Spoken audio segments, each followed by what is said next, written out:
Imagine working with a massive Excel spreadsheet, and every time you scroll, you lose sight of the important headers or labels. Frustrating, right? In this video, I'll show you how to freeze cells in Excel so your key data stays visible, no matter how far you scroll. Let's start by showing you how to freeze the top row in Excel. This is especially helpful if your column headers disappear when you scroll down. To keep that top row in place, follow these simple steps. 1. Select any cell in your table. 2. Go to the View tab on the ribbon. 3. In the Window group, select Freeze Top Row.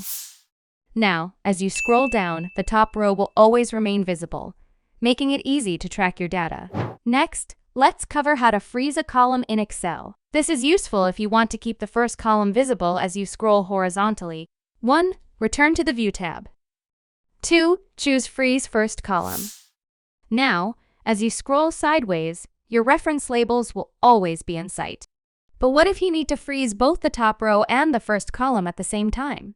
I'll show you exactly how to do it. But before that, if you want to master Excel, I'm offering my $397 Beginner to Expert Excel course for free.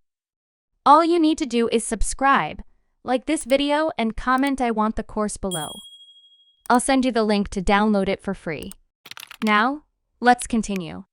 If you want to know how to freeze both rows and columns, here's how to do it. 1. Click the cell where the row below and the column to the right of what you want to freeze meet. For example, B2 if you want to freeze the top row and first column. 2. Go to the View tab and select Freeze Panes. And that's it!